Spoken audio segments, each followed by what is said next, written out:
Welcome to Rokani Media Football. It's the last day of the season of 2021-2022, and what comes to a commence always comes to a start. And guess what? Arsenal are hosting Everton at Emirates.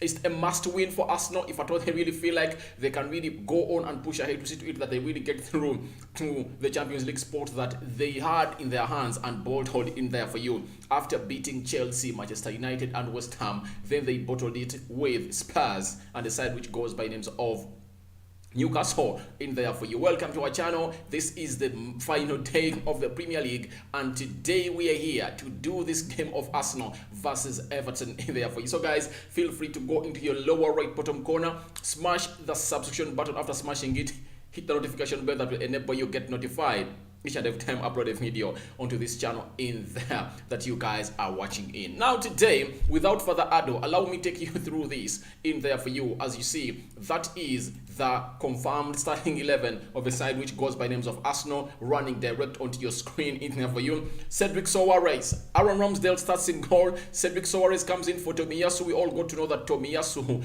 is back on bed. Remember, he was nursing an ankle injury. He came back, played close to 2-3 games, then he's back. That really leaves a very big question into the dressing room of a side which goes by names of Arsenal and the medical team in there for you. The assessment team, has it really did it really require him for that hasty return?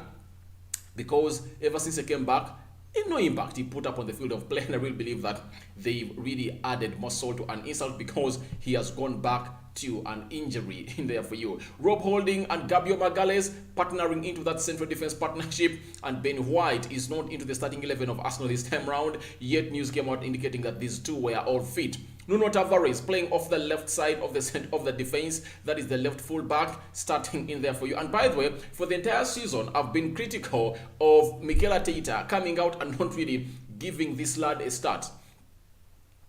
In all of those games of Tottenham Hotspur where he fumbled, in the 3 games where I saw him put Grant Xhaka off the left side of the fullback, I asked myself, what's wrong with Mikel Arteta? You are having a natural left back and you're not trusting him to come in and play. Then why did you buy him? Why did you have to buy him? So I'm good to see that Nuno Tavares has started, and in games like this, it's when you need him because you need to create chances. And my query way back, in all of those games, like the game of Brighton that Arsenal lost by 2-1, Nuno Tavares was not started into that game, and I said, when you look at a side like Brighton, they don't sit back. They play an open game. That means that they play a game that favors Nuno Tavares, and get Nuno Tavares in, create those spaces, and he's going to run through them until he brings in those crosses and he runs well into good shooting areas of the opponent's 18 yards box. And when he's driving that ball, he doesn't drive that ball towards that line. You get? He drives cutting inside. What a left fullback that needs to be nurtured into a very good player. And that's what I really believe, that if at all Mikel Arteta is a manager and he is so much gifted, he should really improve this player. And I really believe that it sounds as something ridiculous, but to me, I really see it. I told my friend, Ask Kosi Arsenal podcast, that one day, if Nuno Tavares picks up, he's going to bench Kieran Tierney because first and foremost, he's tall. Going forward is better, on the ball is better. The only thing that Kieran Tierney holds better than this man is that Kieran Tierney defensively is better. And if at all Nuno Tavares works on his defensive cover and really actions, he can really get the game of Kieran Tierney. In the midfield, it's a double midfield pivot of El Nini and Grant Xhaka. By the way, these have been a sensation ever since he introduced them in the field of play when Arsenal was playing a side which goes by names of Chelsea. Remember, he was not playing El Nini and he was playing Lokonga and Grant Xhaka into that double midfield pivot because Thomas Partey had gotten an injury. But trust me, when he brought them in the game of Chelsea, they won. When he brought the same in the game of Manchester United, they won. And the game of West Ham, and El Nini said, if Arsenal needs me, I'm going to stay in there for you. And you never know, he might be among those players that Arsenal are really going to reward a new contract. West Ham.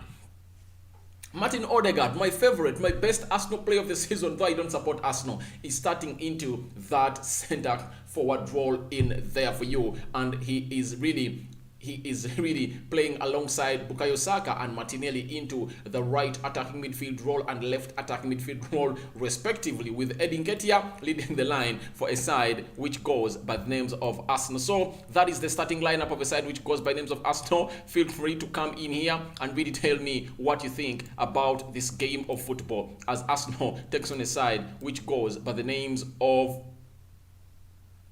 by the names of Everton. It's a must win, and Arsenal just have to keep their fingers crossed into the other game of Norwich, where they are hosting a side which goes by the names of Tottenham. If at all Arsenal wins and Spurs gets a draw anywhere anyhow, then a side which goes by names of Arsenal will go into the Champions League. And their manager came out and said it out very well that everything where we are, everything is currently possible. We can really go ahead and get this as very much deserved in there for you. So that is the manager of Arsenal and what he really had to say about this in here onto Rokani Media Football. Then let's get straight into the starting lineup of Everton that they've brought, really sitting in the tussle it out with Arsenal in there for you. When you look at Everton, because they are safe, Begovic has started into the goal. Brathwaite, Morris Keane and Holgate, 3-man defense. Kane, Doucouré, T. Davis, Iwobi, 4-man midfield with Gray and Del Ali into the attacking positions in there for you, as Calvert-Lewin, who really scored that winner with that saw Everton really win this game of Crystal Palace, is leading the line in there for you. So that's what we have for you here onto the Rokani Media Football, and that is the confirmed lineup of Arsenal and these two sides in there for you. Everton has nothing to play for apart from prestige and respect, but all in all what they wanted is to stay into this Premier League and not get relegated. But they won that relegation battle and they're off to play against Arsenal. This is a game where they're supposed to come in and win. Arsenal needs to come in and win this game of football if at all they really feel like they want to put pressure on a side which goes by names of Spurs. And I really believe that if Arsenal really want to put a lot of pressure on Spurs, they have to go in and score that goal immediately. They have to go in and get that first goal such that Spurs pressure really hails in there for you. But if at all Spurs does the opposite and gets the goal before Arsenal will be playing on pressure. Let's go to the substitutes of Arsenal. Bernard Leno, Ben White, Alexandre Lacazette, Emily Smith-Rowe, Nicola Pepe, Albert Sambi-Lokonga, Salah Award-Hard, Sauson and Charlie Petino. Those are the substitutes that Arsenal are really having. Then we are having Melekenko, Senk-Tosan, that is Everton, Coleman, Anthony Gordon, Donovan Bing, who is really returning to Manchester United, is on loan at Everton, Andy Langman, Isaac Price, Lewis Dobbin, and the rest Welsh. Those are the substitutes of a side which goes by the names of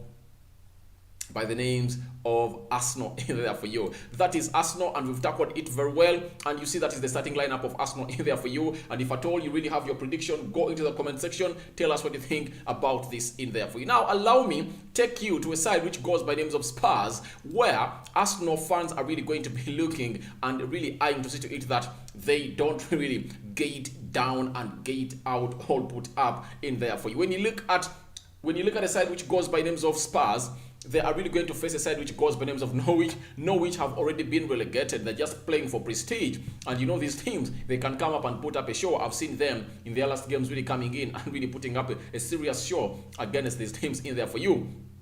Norwich have Tim Krul, Max Aarons, Ganley, Bryan and Gilonolis. That is the back four of a side which goes by names of Norwich. Then Norman and Sorensen, double midfield pivot, K. Dowell, Melu and Rasika. That is the 3-man attacking midfield with Pukki leading the line for side which goes by names of Norwich. When we go to Spurs, it really looks really full, and this is the time that they're really going to get back to the Champions League if at all they really happen to go on and win this game of football. Hugo Lloris in goal, Sanchez, Dyer and Davis. That is the back three of Spurs. Emerson, Bentaku, Hogberg and Sesgon. 4-man midfield in there for you. Kulseski, Hong Song Hyun playing behind Hurricane, who is leading the line for side, which goes by the name of Spurs. So that's it for these two games that we are really going to keep an eye to, especially to those that really come in and support a side which goes by the names of Arsenal, because this is the game of football that we are supposed to see Arsenal coming in and win. And if at all Spurs wins, then Arsenal won't really make it to the Champions League, but they play into Europe football. To me, I really believe that it's a very big plus for Arsenal, because when they started this season, they said at least we should play and go to the UEFA Europa League. And if at all now you really got a chance to even vie for the Champions League slot, Arsenal has had a better season. Yeah, they've had a better season, and they've really completed ahead of Manchester United. United that really brought in Sanchez, that brought Sancho, Ronaldo, and Rafael Varane to a side that really completed second the previous season. And Arsenal is ahead of them. What a very big achievement for Arsenal, and we wait and see where this game of football is going to end. Your predictions are welcome into the comment section below. I go by the names of Rokani David. This is the Rokani Media Football, and this is how we've started off the season, and we are ending it today. I'm out, and the match post review will be up onto this channel.